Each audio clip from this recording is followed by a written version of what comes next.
billahi minasyaitanir rajim. Bismillahirrahmanirrahim. Assalamualaikum warahmatullahi wabarakatuh. Saya Nurul Syazwani binti Rusmawi. Saya merupakan Islamic Estate Planner di Al-Falihin Trustee Berhad. Okey, tuan-tuan dan puan-puan, ini anak lelaki saya, Yusuf Ramadan bin Yahya. Sila kenalkan diri.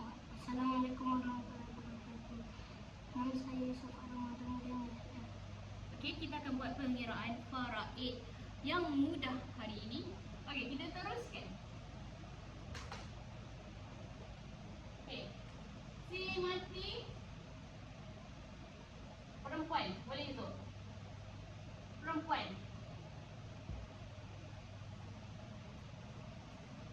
Mati perempuan, dia ada suami.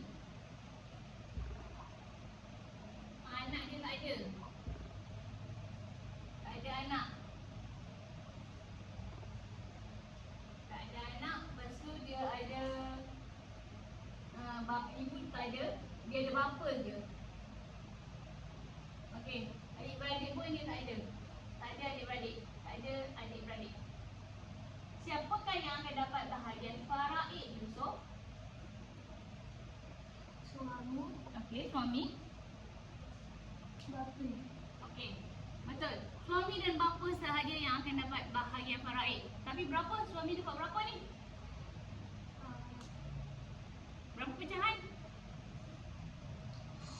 Satu? Satu.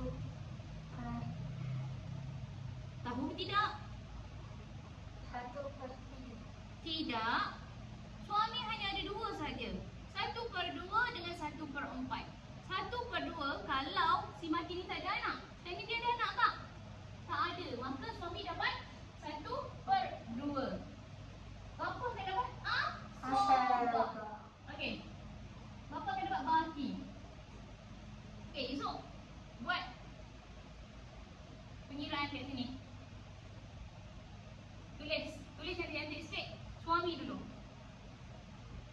Suami. S-U-A-M-I. Bapa. Okey.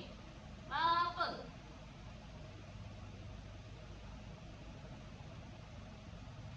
Okey. Suami dapat berapa tadi? 1/2. 1/2. Okey, ini asabah. Asabah bin nafsi. Tulis dulu. Asabah. Asabah bin nafsi. Asabah bin nafsi. Asabah dengan diri dia sendiri je. Bukan sebab orang lain dia dapat asabah. Okey, berapa buat? 2. Okey. Ni adalah 2. Bermakna suami dapat 1/2. Bapa dapat 1/2.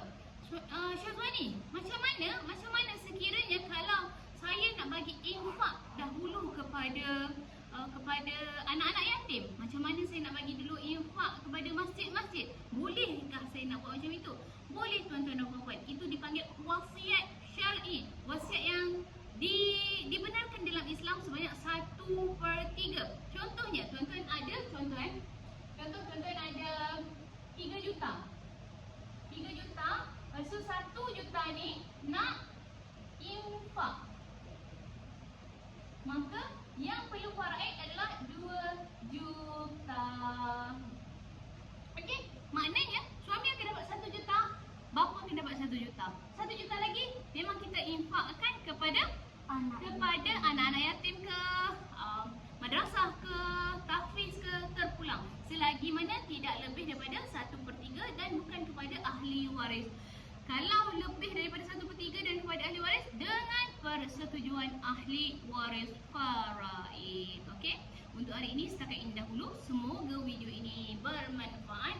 Sekiranya ada permasalahan wasiat, hibah, nak buat harta pusaka yang terbeku, nak selesaikan bahagian faraid, boleh saja hubungi Nurul Syazwani binti Rusmawi. Nurul Syazwani binti Rusmawi. Wallahu a'lam. Assalamualaikum warahmatullahi wabarakatuh.